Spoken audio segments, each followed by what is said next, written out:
Magandang umaga po sa inyong lahat mga kapatid. Isa na naman pong pagkakataon at oras ang binigay po sa atin ng ating Panginoon upang tayo po ay makapakinig ng mga salita ng Diyos na matatagpuan po natin sa ating banal na kasulatan. Sa oras po na ito, ating pong tatalakayin ang patungkol po sa mabuting Samaritano na isa pong napakagandang aral at kwento na ibinigay po sa atin ng ating Panginoong Hesus.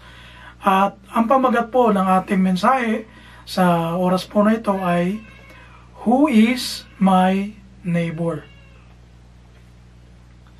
Samahan niyo po ako basahin ang aklat po patungkol po dito sa ating tema na matatagpuan sa aklat po ng Lucas, Kapitulo 10, talatang 25 hanggang 37. Ganito po ang sinasabi. At narito, ang isang tagapagtanggol ng kautusan ay nagtindig at siya'y tinutokso na sinasabi, Guro, anong aking gagawin upang magmana ng walang hanggang buhay? At sinabi niya sa kanya, ano ang nasusulat sa kautusan? Ano ang nababasa mo?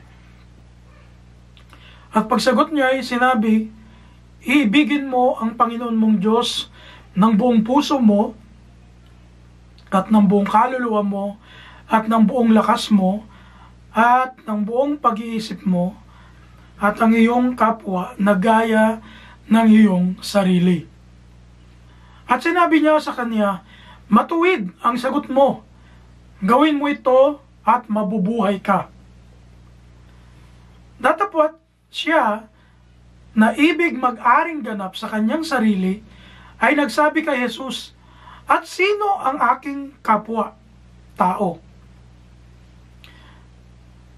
Sumagot si Jesus at sinabi, isang tao'y bumababa sa Jericho na mula sa Jerusalem at siya'y nahulog sa kamay ng mga tulisan.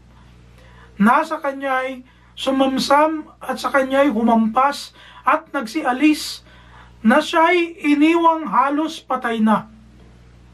At nagkataong bumababa sa daang yaon ang isang saserdote at nang makita siya ay dumaan sa kabilang tabi. At sa gayon din paraan ang isang Levita naman. Nang dumating siya sa dakong yaon at makita siya ay dumaan sa kabilang tabi. Datapwat ang isang Samaritano sa kanyang paglalakbay ay dumating sa kinaroroonan niya at nang siya'y makita niya ay nagdalang habag at lumapit sa kanya at tinalian ng kanyang mga sugat na binuhusan ng langis at alak at siya'y isinakay sa kanyang sariling hayop at dinala siya sa bahay tuluyan at siya'y inalagaan. At nang kinabukas ay dumukot siya ng 2 denaryo at ibinigay sa katiwala ng bahay tuluyan at sinabi, alagaan mo siya at anumang magugol mong higit ay aking pagbabayaran sa iyo pagbabalik ko. Sino sa tatlong ito sa akala mo ang nagpakilalang kapwa-tao sa nahulog sa kamay ng mga tulisan? At sinabi niya, ang nagkaawang gawa sa kanya. At sinabi sa kanya ni Jesus, humayo ka at gayon din ang gawin mo. Pagpalain po tayo sa pagkabasa at pagkarinig ng salita ng Panginoon. Alam niyo po, noong ako po ay lumalaki bilang isang Kristiyano, isa po ito sa pinakapaborito ko pong kwento na ibinigay ng Panginoon sa atin. Dahil napakarami pong aral ang pwede natin mapulot po rito sa kwento po na ito ng mabuting Samaritano. Subalit sa oras po nito mga kapatid, gusto ko pong tumutok po tayo noon sa tanong nung tagapagtanggol ng batas. O sabi nga sa English, lawyer of ano po siya, no? Hindi po yung katulad ng lawyer ngayon. Naniniwala po ako na siya po ay isang eskriba na talagang batikan sa batas ng religious law ng panahon po na yon, o isa po siyang Pariseo. Pero hindi po nabanggit ni Dr. Lucas kung sino po talaga itong tagapagtanggol ng batas po na ito. Subalit, tingnan po natin, pansinin po natin yung tanong niya doon sa verse 29. Ang sabi niya, "Who is my neighbor?" Baka malito po ang iba sa atin, mga kapatid, kasi yung una niya pong tanong, kung babalikan po natin ang verse 25, tinanong niya po si Christ. Ang sabi niya, "Guro, anong aking gagawin upang magmana ng walang hanggang buhay?" Mga kapatid, baka malilito po tayo o mapagbaligtad. Pero dahil meron din po kasing tao, kung titingnan nyo po doon sa aklat po ng aklat din ni Lucas, sa Kapitulo 18, meron din pong tao na nagtanong po ng ganito kay Christ. At yun po ay isang mayaman na tao. Kaya po, baka malito po tayo, magkaiba po ng senaryo po ito. Itong sa Luke chapter 10, na binasa po natin, at doon sa Luke chapter 18, magkaiba po na tao yung nagtanong ng iisang tanong kay Christ na ano ang dapat kong gawin po upang magmana ng walang hanggang buhay. Kaya kung meron po kayong time, ay pakibasahin nyo na lang po yung sa Luke chapter 18, verse 18 hanggang 23, at mapapansin natin na magkaibang senaryo po yon. Mapapansin din po natin sa verse 25, yung sinabi po rito ni Dr. Lucas, pakinggan nyo po ang sinasabi, ulitin ko po. "At narito, ang isang tagapagtanggol ng kautusan ay nagtindig at siya'y tinutokso." Ano ba yung napansin natin dito? Yung salita pong tinutokso. Meron po siyang magandang tanong kay Jesus Christ, subalit yung kanyang puso ay mali ang intensyon. Tingnan po natin yung ating mga sarili, mga kapatid. Baka meron po tayong ganitong puso na katulad dito sa lawyer na ito.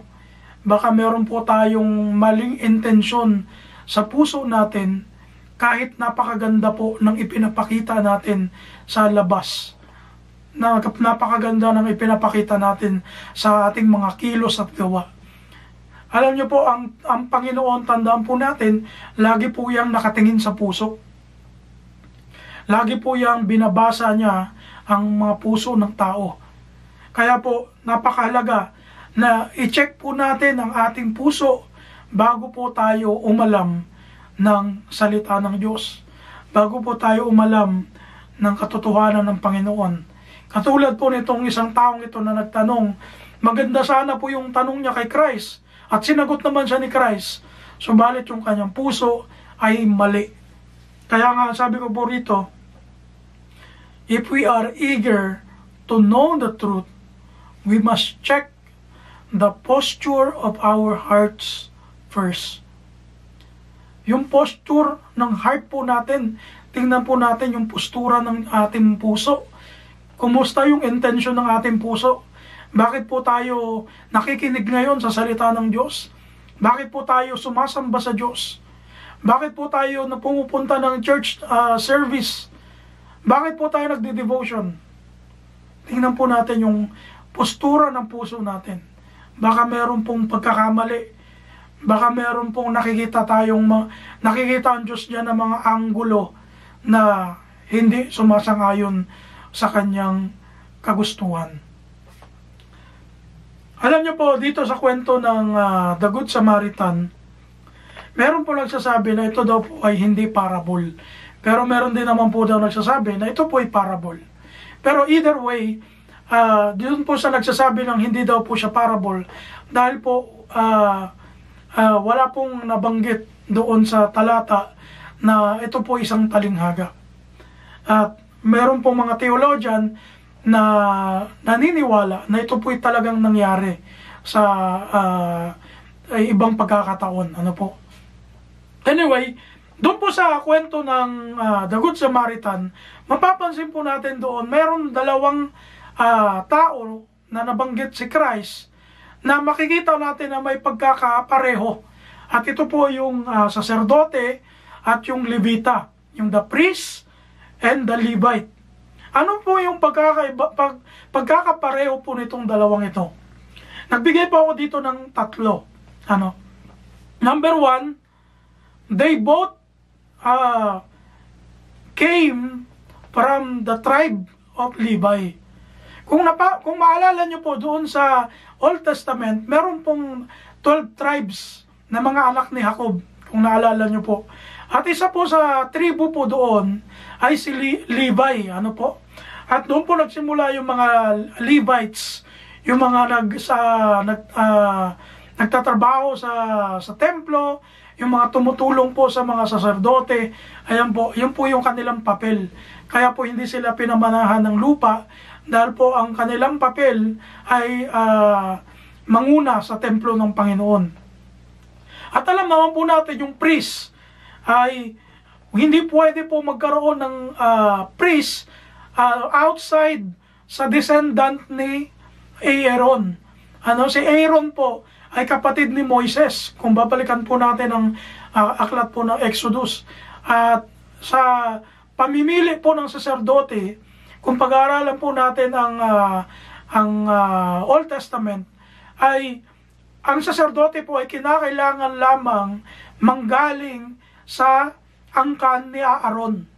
Hindi po pwedeng galing sa angkan ni Benjamin, hindi pwedeng galing sa angkan ni Huda, kailangan po galing sa angkan ni Aaron, which is siya po ay galing sa angkan po ng Levita, ng mga Levites. Kaya yun po yung pagkakapareho po nila, unang-unang pagkakapareho ng dalawa, yung saserdote at yung Levita, na dumaan po doon sa sugatan na tao. Pangalawa, sila po ay parehong religious figure or mga temple servants, yung sabi nga po. Pareho po sila. Unang-una yung saserdote, yan po yung mga talagang matataas ang katungkulan po sa templo nung panahon po na yon. At katulad nga po ng sinabi ko kanina, yung mga Levites ay yung mga katulong po ng mga saserdote, ng high priest, para po doon sa mga gawaing pang templo. At pangatlo, ang pagkakapareho po nila, pareho po silang inignore nila yung tao na sugatan. Pareho po nilang lumihis. Pareho po silang lumihis doon sa taong sugatan at hindi po nila tinulungan yung taong yon. Ngayon, meron daw pong dalawang rason kung bakit po itong dalawang ito, na kung sino pa po yung naglilingkod sa templo, kung sino pa yung ine-expect ng tao na dapat tumulong doon sa mga nangangailangan, tumulong doon sa sugatan na yon, na tao na yon, ay hindi po nila tinulungan. Meron daw pong dalawang pwedeng dahilan. At una daw po dito yung tinatawag na purity law. Yung batas para po sa kalinisan. At mababasa po natin ito sa aklat po ng Bilang sa chapter 19. Basahin nyo na lang po sa Numbers chapter 19 sa Old Testament. Kasi po doon sa chapter po na yon ay ipinagbabawal sa mga saserdote, sa mga Israelita na humawak ng patay. At pag humawak po sila ng patay ay isang karumihan po sa kanila yon. Kaya po bilang mga alagad ng templo, itong saserdote at itong Levita, nakita po nila yung tao na yon na halos patay na. Siguro in-expect nila na patay na talaga. Kasi po doon kung babasahin natin sa verse 30, nabanggit po doon ni Christ doon sa kanyang kwento, na sabi rito, at nagsialis na siya'y iniwang halos patay na. So yung tao po ay hindi natin alam kung gaano kagrabe yung talagang kinahinatnan ng taong binugbog at hinampas na halos patay na. Alam niyo naman po siguro kung ano itsura ng halos patay na tao. Kaya po itong saserdote daw at itong Levita, kaya hindi po nila tinulungan yung taong nabugbog at hinampas, ay dahil po inaakala nila na pag sila po ay tumulong doon at hinawakan nila po yun, ay kanila pong sabi nga malalabag yung batas para sa kalinisan. At sila po ay kinakailangang maglinis, kung di ako nagkakamali, 7 araw. Ano po? Kaya yun po daw yung unang dahilan kung bakit hindi po nila tinulungan. Pangalawang dahilan ay sinasabi daw po na para daw po sa practical safety reason. Dahil nga po yung lugar po na yun, yung daan po na yun, ay talagang delikado. So, ang sabi nga, it's a very dangerous way or road. Kaya naisip po nila na, wag ko na lang tulungan, baka maandamay pa ako rito, o baka mapahamak pa ako. Baka pagdiskitahan ako ng mga nambugbog dito. Kaya yun daw po yung pangalawang posibleng dahilan kung bakit po ay hindi tinulungan nung saserdote at nung Levita yung nabugbog na tao. Pero either way, ano po ba yung purpose noong talinghaga po na ito? Ano po yung purpose ng kwento po na ito patungkol po sa mabuting Samaritano? Ang sabi ko po rito, the purpose of this parable is to show that being a true neighbor goes beyond status or religion. It is teaching us that kindness defines a neighbor, not position or background. Sa Tagalog po mga kapatid, ang layunin po ng talinghaga na tinuturo po dito sa atin ay yung pagiging tunay na kapwa-tao. At ang tunay na kapwa-tao po ay lumalagpas pa beyond, ang sabi nga dito, beyond sa ating estado sa buhay, beyond kung ano yung ating relihiyon. Meron kasing ibang tao ngayon sa panahon natin ngayon, porque hindi nila karelihiyon, wala na rin silang pakialam.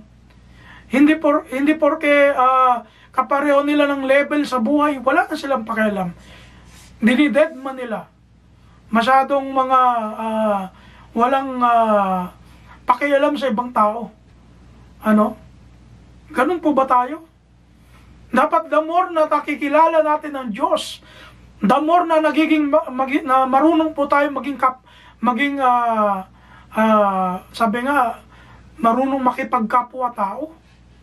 Marunong po tayong mag-consider ng ibang tao. Hindi yung kung kailan ka nagkarelihiyon, doon ka pa sumama ang ugali. Kung kailan ka pa nakakilala ng Bible, doon ka pa lalong naging parang sabi nga, caveman. Yung parang mga taong nakatira sa kuweba. Kasi hindi na lumalabas ng bahay. Hindi na nakikipag-usap sa kapitbahay. Hindi na nagbibigay ng ulam sa kapitbahay. Dati nagbibigay ng ulam. Nagsishare ng blessing. Nung nakakilala ng Biblia, lalong naging madamot. Lalong naging caveman. Tapos, napaka-judgmental pa. Na feeling niya siya lang yung ligtas. Yung ibang tao hindi na ligtas. Sana po huwag maging ganun yung ating ugali, mga kapatid. The more na dapat tayo lumalalim sa salita ng Diyos, pananampalataya natin sa Diyos, lalo tayong nagiging makatao. Lalo tayong nagiging mapagmahal. Kasi po yun yung utos ng Panginoon eh. Hindi po ba? Love your neighbor as yourself. Paano po ba natin mamahalin minamahal yung sarili natin? Mga kapatid, sa oras po na ito, bibigyan ko po kayo ng 3 lamang na key lessons. There are 3 key lessons from this parable or from the parable. Una po, number 1, love knows no boundaries. Ang sabi ko po rito, true love and compassion extend to everyone regardless of race, religion, or social status. Mga kapatid, kung kilala po natin ang Diyos sa buhay natin, the more na nakikilala po natin ang Panginoon, the more dapat po tayong nagpapasakop sa Kanya. At ang gusto ng Panginoon, tayo mga Kristiyano, maging makatao po tayo. Bagamat kinakailangan natin maging maka-Diyos, ang pangalawang bagay po, maging makatao po tayo. Yung mga tao na hindi nangaalimura ng kapwa-tao, hindi namimintas ng kapwa-tao, hindi nangloloko, hindi nandaraya ng kapwa-tao. Bagkus ipakita natin na tayong mga Kristiyano ay binago ng Diyos. Tayong mga Kristiyano ay higit pa doon sa mga tao na hindi pa nakakakilala sa Diyos. Kasi kung nakakahiya naman po mga kapatid, na tayo alam natin ang Biblia, pero mas mababait pa yung mga hindi nakakaalam ng Bible. Di ba ganon? Nakakahiya po yung ganon eh. Ang sabi po sa Galatia, Kapitulo 5, talatang 14, sapagkat ang buong kautusan ay natutupad sa isang salita, sa makatuwid ay ito, dito, iibigin mo ang iyong kapwa na gaya ng iyong sarili. Pag sinabi pong kapwa, mga kapatid, hindi po pinag-uusapan dito kung sino yung kapwa na yun. Basta pinag-uusapan po rito, kapwa tao. Eh dito nga po sa Amerika yung aso, mahal na mahal po nila eh. Eh tayo pa kaya, dapat mas mahal natin yung tao kaysa sa mga hayop. Minsan may mga animal lover pero hindi people lover. Mas mahal pa nila yung aso at pusa nila kaysa doon sa kapitbahay nila. At yun po yung nakakalungkot. Ayaw po ng Panginoon ng ganon. Hindi porke tayo po nakakaalam ng Bible, lalait-laitin na po natin yung ibang relihiyon at sisira-siraan na po natin. Hindi po ganon ang gusto ng Panginoon. Ano po ba yung sinasabi doon sa binasa natin na love our neighbor? Paano po ba mahalin ang ating kapwa-tao? Number 1, ang sabi ko po rito, we should help anyone in need no matter who they are. Kailangan po nating tulungan ng bawat taong humihingi ng tulong sa atin. Bagamat hindi sa lahat ng pagkakataon, dahil hindi naman sa lahat ng pagkakataon meron kang halimbawa, nanghihingi sa iyo ng pera, wala ka namang pera, pwede mo namang matulungan sa ibang paraan. Ano po? Pero, huwag tayong magtatangi ng tao. Baka nakita natin, basurero, hindi na natin tutulungan kasi nangangalingasaw yung tao. Dahil hindi nakaligo ng ilang araw. O yung tutulungan natin yung kakumbinse, yung alam nating may babalik sa atin na tulong. Ganun po ba tayo? Hopefully not, mga kapatid. Tandaan po natin, yung Samaritano, hindi niya ipinagkait yung kanyang tulong doon sa taong nabugbog. Bagamat yung tao po na yon, kung tutuusin, hindi naman niya kakilala yung Samaritano. At yung Samaritano, hindi niya rin kakilala yung tao na yon. Hindi po ba? At nung panahon po na yon, ay ang Samaritano po, kung naalala nyo po, ay kalaban ng mga Hudyo. Galit ang mga Hudyo sa mga Samaritano. At pag-usapan po natin yung background po na yan sa ibang panahon. Pero po, yun po yung nangyayari nung panahon po ni Christ. Yung mga Samaritano po ay galit sa mga Hudyo, at yung mga Hudyo galit din sa mga Samaritano. At kung naalala nyo po yung babaeng Samaritana, doon po sa aklat ni Juan, sa Kapitulo 4, nung naalala nyo po nung humihingi si Christ ng tubig doon sa babaeng Samaritana, doon sa John chapter 4. Ang sabi nung babae, sa verse 9, bakit ka nanghihingi ng tubig sa akin? Hindi mo ba kilala na ako'y Samaritana? Kaya mapapansin po natin doon, mga kapatid, na meron talagang nangyayaring conflict between sa Jews and sa mga Samaritans. Pero sa kabila po noon, nakita natin doon sa parable na tumulong pa rin yung Samaritano. Hindi niya inalintana na ito hindi ko naman kapamilya ito. Hindi ko naman kamag-anak ito. O hindi ko man kapwa Samaritano ito. Pero tinulungan niya pa rin po. Ganun din po tayo mga kapatid. At yun ang gusto ng Diyos. Na tayo po tumulong sa mga tao na nangangailangan, hindi lamang po sa mga taong ine-expect nating makakatulong pabalik sa atin. Alam niyo po, mas maganda nga tulungan yung mga taong alam mong walang may babalik sa iyo eh. Kasi alam mo na yung Diyos sa langit nakakakita ng iyong mga magagandang gawa, ng mga mabubuting gawa na ipinapakita mo sa lihim. Ano po? Pangalawa, love our neighbor means that we must move beyond religions or rituals and instead embody active compassion. Alam niyo po sa Biblia, kung hindi niyo po natatanong, hindi lamang po kapwa nating Kristiyano ang dapat nating ipanalangin. Ano po? Sa katunayan, pati yung kaaway po natin dapat ipanalangin. At hindi lamang po yung kaaway, ang sabi rito, lahat ng tao. Pero ang nakakalungkot at nakakalumbay, maraming Kristiyano, ang pinapanalangin lang, yung kapwa nila Kristiyano. Ano? Yung ipinapanalangin ay yung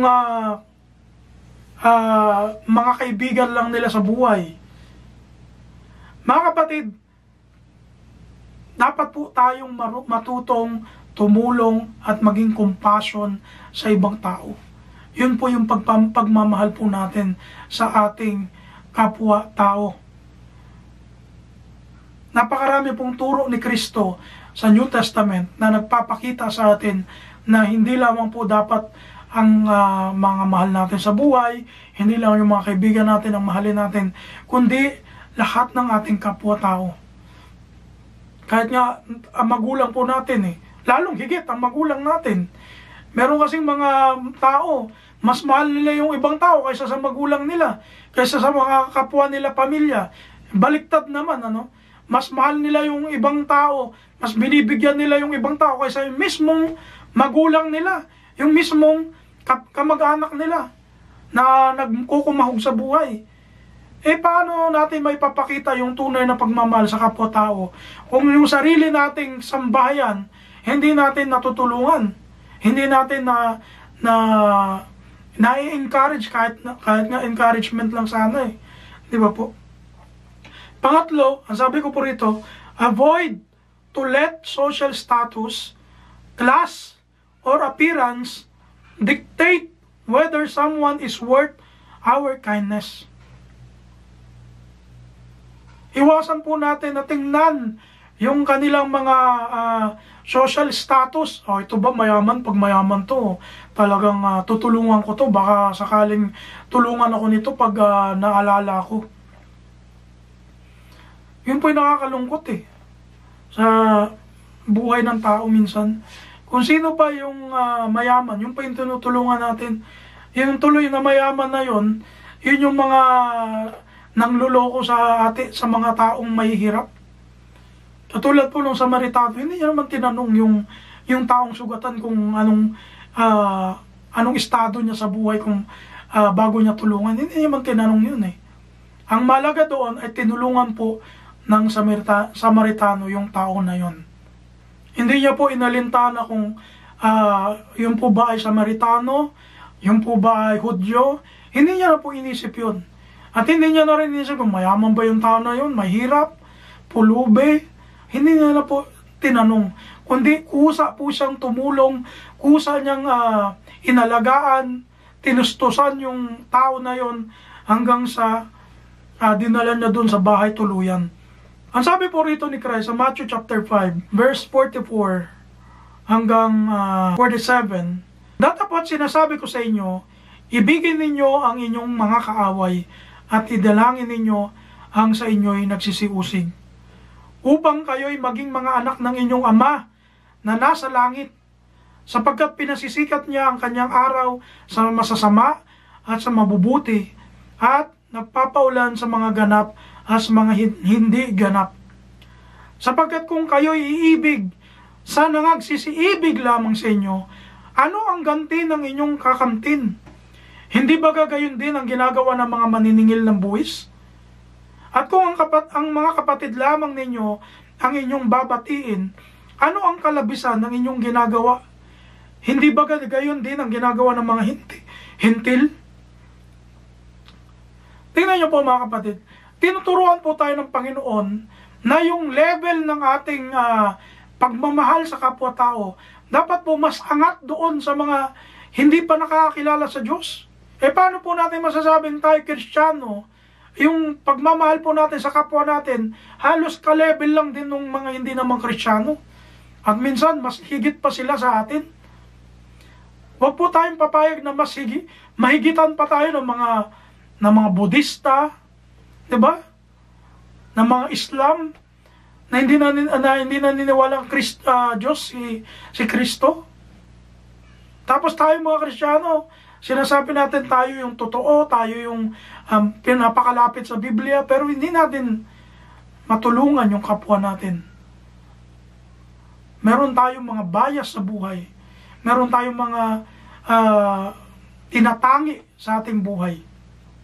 Sabi sa unang Timoteo 2:1, unang-una nga sa lahat ng mga bagay ay iniaaral ko na manaing, manalangin, mamagitan, at magpasalamat na patungkol sa lahat ng mga tao. Tingnan niyo po si Apostol Pablo, ano yung sinabi niya kay Timoteo po rito.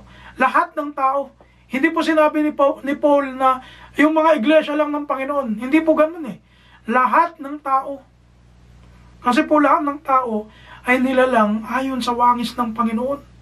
Kaya kung inaalimura po natin yung ating kapwa-tao, inaalimura po natin yung wangis ng Diyos. Dahil lahat po tayo nilalang ayon sa wangis ng Panginoon.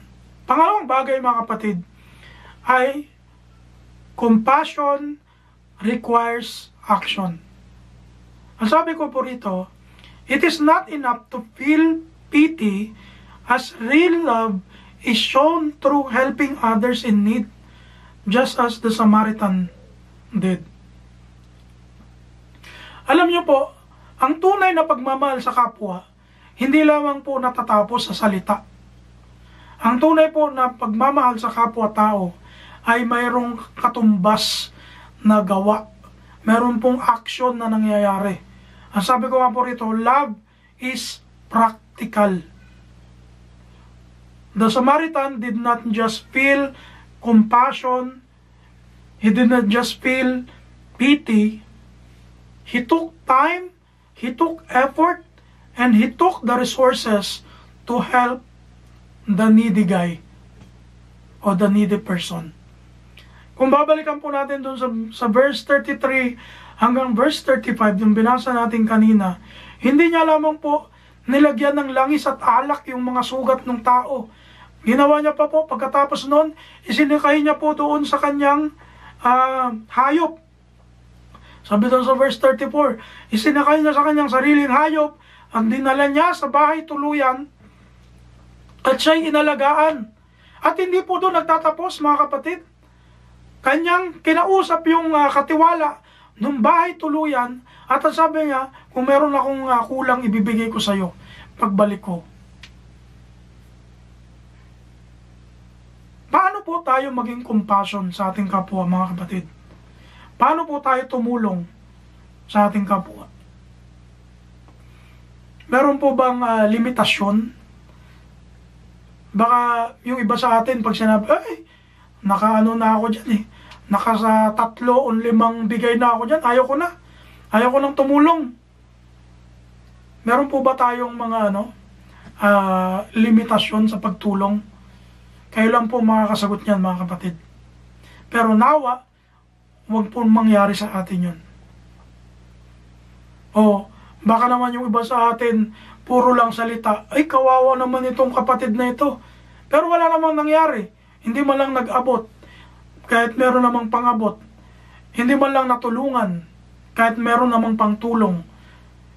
Pagdating po sa larangan ng pagtulong, mga kapatid, huwag po nating isipin na tayo ay pwede lang tumulong sa larangan ng pera. Pwede po tayong tumulong sa anumang paraan, kahit nga po sa pag-i-encourage yung magbigay ka ng encouraging words. Napakalaking tulong na po yun. Magbigay ka ng mga Bible verse doon sa taong na de-depress, doon sa mga taong namumroblema, napakalaking tulong na po yun. Kaya huwag nating isipin na pera, material na bagay lang ang pwede nating maitulong. Yung nakakalungkot po kasi yung akala ng iba ay material na bagay lang ang pwede nating itulong. At vice versa, yung iba naman tao, akala nila ang pwede lang nilang maitulong ay mga unmaterial things o yung mga hindi mga material na bagay. Para tayong yung sinasabi ni Santiago sa aklat ni Santiago chapter 2 verse 14 hanggang 16, ganito po ang sinasabi. Anong pakikinabangin, mga kapatid ko, kung sinasabi ng sino man na siya'y may pananampalataya, ngunit walang mga gawa? Makapagliligtas baga sa kanya ang pananampalatayang iyan? Kung ang isang kapatid na lalaki o babae ay hubad at walang kakanin araw-araw, at ang isa sa inyo ay magsabi sa kanila, magsiyaon kayong payapa, kayo'y mangagpainit at mangagpakabusog. At gayon may hindi nyo ibinibigay sa kanila ang mga bagay na kinakailangan ng katawan. Anong mapapakinabang dito? Tingnan nyo po yung mga kapatid. Parang yung mga tao sa panahon natin ngayon, sasabihin, oh, God bless po, God bless. Awang-awa doon sa naulila o na nangangailangan. Pero wala naman po silang ginawa. Wala man lang inabot na tulong. Sinabihan lang ng God bless. Ang sabi ni Santiago, anong magagawa nung God bless mo? Anong magagawa nung salita na sinabi mo na wala ka namang itinulong? Kaya dapat po, kung meron po tayong pwedeng itulong po natin. Ibigay natin. Huwag na natin ipabukas-bukas o ipamamaya-mamaya. Kung meron po tayong pagkakataon, tumulong, gawin na po natin. Ang sabi po sa Kawikaan 3:27 hanggang 28, huwag mong ikait ang mabuti sa kinauukulan pagka nasa kapangyarihan ng iyong kamay na ito'y gawin. Huwag mong sabihin sa iyong kapwa, yumaon ka at bumalik uli at bukas ay magbibigay ako pagka ikaw ay mayroon. Ang sabi po ni Solomon, pag meron ka na ngayon, huwag mo na sasabihin na bukas na ka na lang bumalik o mamaya ka na lang bumalik. Kasi po baka hindi mo na magawa Baka may mangyaring masama doon sa tao, hindi mo na natulungan. At doon ka nagsisi ngayon dahil hindi mo natulungan in the first place. Kaya kung meron pong pagkakataon tayo, kung may opportunity para tumulong na po. Kung may opportunity na gumawa ng mabuti, gawin na natin. Huwag na nating ipadaan yung ating habit na manyana habit. Ang sabi po rito ni Juan, sa unang Juan 3:17 hanggang 18, datapot ang sino mang mayroong mga pag-aari sa sanlibutan ito at nakikita ang kanyang kapatid na nangangailangan at dooy ipagkait ang kanyang awa, paanong mananahan ang pag-ibig ng Diyos sa kanya? Mumunti kong mga anak, huwag tayong magsiibig ng salita ni ng dila man, kundi ng gawa at katotohanan. Tingnan niyo po yan. Kaya kung tayo po tumutulong, kung tayo po ay handang umibig sa kapwa natin, ay hindi puro salita. Ang sabi ni Apostol Juan ay huwag tayong mag-iibig sa salita, kundi sa gawa at sa katotohanan. Tayong mga Kristiyano, tinawag po tayo, hindi para puro magsalita ng mabubuting gawa. Mas maigi pa nga po yung yung gumawa kayo na hindi nagsasalita. Because ang sabi nga, action speaks louder than word. Yung mga gawa natin, mas maingay po yan kaysa sa mga boses natin kung tayo po ay gumagawa. Pangatlo, mga kapatid, faith is shown through deeds. Genuine faith is reflected in how we treat others, not just in what we believe or say. Tandaan po natin, yung mga ginagawa po nating kabutihan, resulta po yan ng pananampalataya natin. At napakahalaga po ng pananampalataya sa Diyos. Naalala niyo po, ang sabi, it is impossible to please God without faith. Ang sabi po sa Hebreo. Kaya po ang pananampalataya, yan po yung nag-uudyok sa atin para tayo gumawa ng mabuti. Yan po yung nagiging dahilan kung bakit po tayo gumagawa ng mabuti sa ating buhay. Dahil po sa pananampalataya natin sa Diyos. Kaya nga po si Christ nung siya po ay nabuhay, alam niyo po napakaraming mga Pariseo, mga Sadiseo, na mga tinatawag na self-righteous. Kasi akala nila yung kabutihang ginagawa nila, yun yung makakapagligtas sa kanila. Pero hindi naman sila talaga naniniwala kay Kristo, sa mga sinasabi ni Kristo. Kaya napaka-legalistic nila. Pag sinabing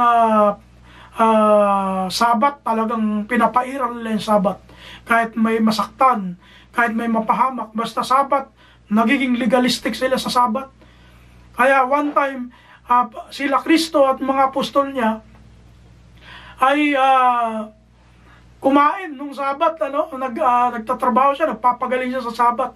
Kaya galit na galit sa kanya yung mga apostol, yung mga iskriba, yung mga Pariseo, yung mga Saduseo. Nakita po natin doon na ang Panginoon ay hindi po tayo tinawag para maging sobrang legalista. Na to the point na mas inuuna na natin yung relihiyon kaysa yung pagmamahal sa kapwa. Kailangan po may balance na nangyayari. Ang sabi ni Christ dito sa Matthew chapter 9 verse 13, "Datapwat magsihayo kayo at inyong pag-aralan kung ano ang kahulugan nito. Habag ang ibig ko, hindi hain. Sapagkat hindi ako naparito upang tumawag ng mga matuwid, kundi ng mga makasalanan." Mga kapatid, tayo po ba meron tayong tunay na pagmamahal sa kapwa? Kasi po yung isa sa paraan para maipakita natin ang tunay na pagmamahal natin sa kapwa natin ay ma-share po natin yung gospel. Ma-share po natin yung kaligtasan na ipinaunawa sa atin ng Diyos. Ang sabi ko po rito, minsan masyado na tayo nakafocus sa sarili nating ikabubuti, pero nakakalimutan nating i-practice yung pagiging mahabagin sa ibang tao. Ang tunay na pananampalataya sa Diyos, marunong mahabag at tumulong sa mga nangangailangan. Sabi ni Santiago, dito po sa Santiago 2:24, "Nakikita ninyo na sa pamamagitan ng mga gaway, inaaring ganap ang tao at hindi sa pamamagitan ng pananampalataya lamang." Siya rin po nagsabi, mga kapatid, ng pananampalataya na walang gawa ay patay. Dahil si Satanas mismo may pananampalataya pero hindi po siya gumagawa. Kaya kung tayo po inaakala natin sa ating mga sarili na tayo po ay mga anak ng Diyos at tayo po ay may pananampalataya kay Kristo, dapat po nakikita sa gawa natin, nakikita sa pagmamahal natin sa kapwa-tao natin. Yung sabi nga paano mo mamahalin yung Diyos na hindi mo nakikita? Yung kapwa mo tao na hindi mo mamahal-mahal, hindi mo kayang mahalin. Isa pong napakalaking kahipokrituhan yan sa Panginoon. Napakalaki pong kasinungalingan at kamangmangan po yan sa harapan ng Diyos. Kaya mga kapatid, kung gusto po nating maging ganap at maging karapat-dapat sa Diyos, matuto po tayong magmahal ng ating kapwa-tao, Hindi po natin niloloko, hindi po natin dinadaya, bagkus inilalapit po natin sa Diyos. Kung sino man yung mga nandadaya sa atin, ipanalangin natin sa Panginoon. Huwag natin gantihan ng masama ang masama, kundi gantihan po natin ang mabuti. Magpanalangin tayo sa Diyos kung tayo namimighati, at ang Diyos po ang tutulong sa atin. Faith to God is the source of our works. Kung malakas po ang pananampalataya natin, mas lalo tayong gagawa ng mabuti sa kapwa natin tao. Kaya palakasin po natin ang ating pananampalataya sa Diyos, mas kilalanin natin ang Diyos, manalangin tayo sa Diyos at sa Kanyang banal na Espiritu, sa gayon lalakas ang ating faith, at sa gayon mas maraming bunga ang makikita sa ating buhay. Bilang konklusyon mga kapatid, ang sabi ko rito, now that you know how to be a Christian neighbor, ask God to help you or to help us apply these things to our daily lives. Pagpalain po tayong lahat mga kapatid ng ating Panginoon, at maraming salamat po sa inyong pakikinig sa isa na naman pong talingaga at kwento at mga aral na napakinggan po natin sa oras po na ito. God bless po sa inyong lahat, at nawa magkita-kita tayo muli sa susunod na linggo sa kalooban po ng ating Panginoon. Papuri po sa Diyos.